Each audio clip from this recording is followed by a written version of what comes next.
Hello, GW, and welcome to this week's Top Headlines. I'm Emmanuel Dair Melado. On November 5th, about 50,000 people gathered at the Astroworld Festival in Houston, Texas to see rapper Travis Scott perform. The two-day event was cut short after 8 fatalities occurred on night one during Scott's headlining performance.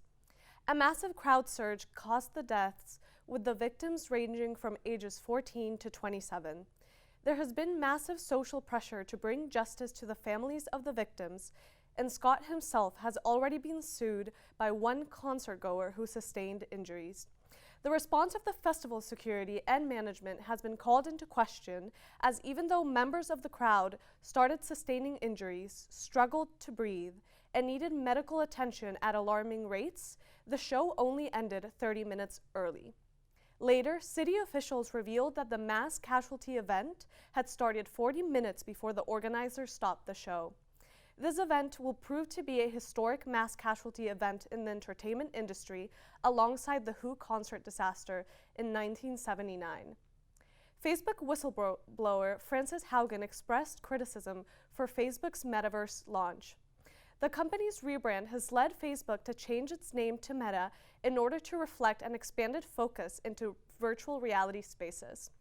Haugen told the Associated Press that she was shocked by the timing of Facebook's rebrand, as the company has been called to address safety concerns for its users following her leak. In response, Facebook denied that the expansion meant they were not committed to improving user safety.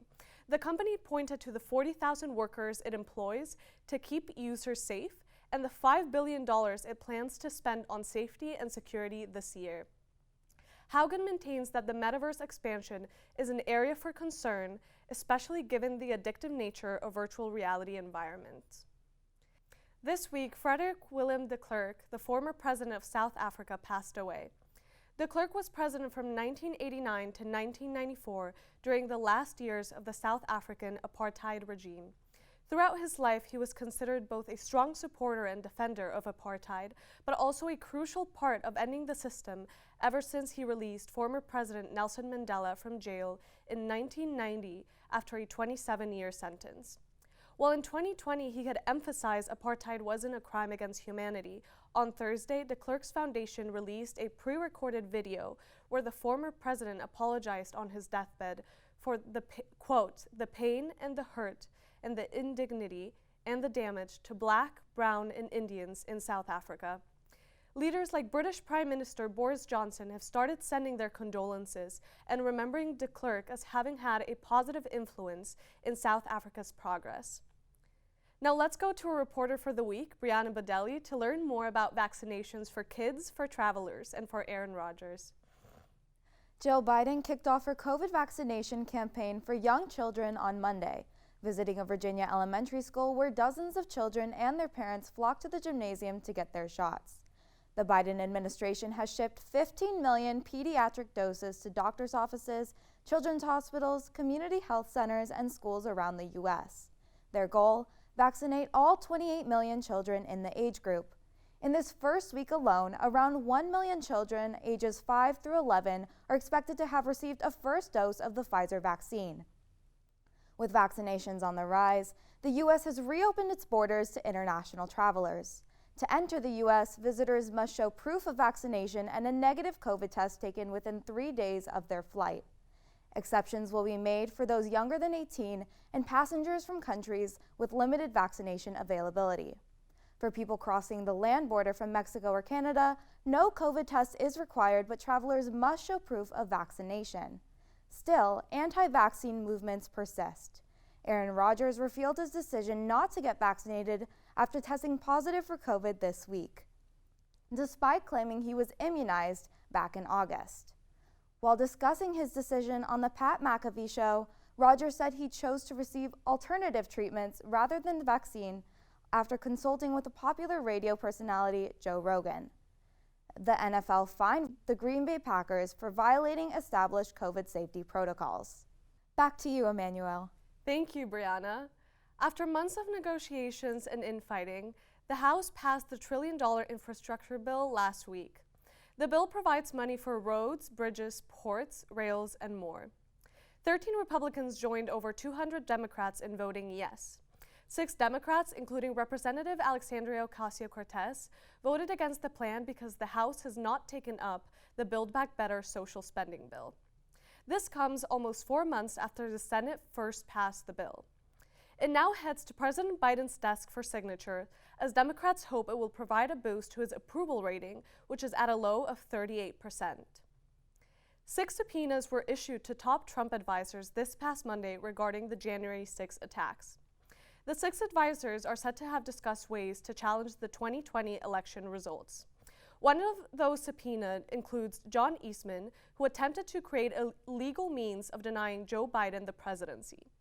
He also was present in the Oval Office on January 4th to discuss these plans with Donald Trump and Mike Pence. At the Willard Hotel, a command center for the January 6 attacks, Eastman and other high-ranking members of the Trump administration, including Rudy Giuliani and Stephen Bannon, were found to be strategizing ways for Pence to delay the counting of battleground state electoral votes. As subpoenas continue to be issued, some people still refuse to cooperate with the House January 6 committee and provide information. On October 26, the Chicago Blackhawks released a report conducted by former federal prosecutor Reed Schar outlining the sexual assault of a player by the organization's video coach, Brad Ulrich, during their 2010 Stanley Cup run, and the mass cover-up by senior officials who were aware of the event. On October 27th, Kyle Beach, who was selected by Chicago in the first round of the 2008 NHL draft, came forward as the survivor. Since then, he has revealed more about the extent of the team's knowledge and also the locker room culture where players dismiss Beach's traumatic experience by either ignoring it or making homophobic slurs. The report further discussed this neglect by exposing a meeting where, after winning the Western Conference Finals, senior management, including then President McDonough, General Manager Stan Bowman, and head coach Joel Quenneville, were informed of Aldrich sexually assaulting Beach and then making extreme verbal and physical threats to ensure his silence. Unfortunately, there were no repercussions for Aldrich after this meeting, and Bowman admitted during his interview that McDonough and Quenneville wanted to focus on the Stanley Cup and did not want negative publicity for the team. Shortly afterwards, Aldrich ended up resigning after Human Resources was contacted because he made non-consensual sexual advances toward a 22-year-old intern during the Stanley Cup celebrations. Despite these 2 events, Aldrich has had his name engraved on the Stanley Cup, was given a ring, and joined in on the most important celebrations.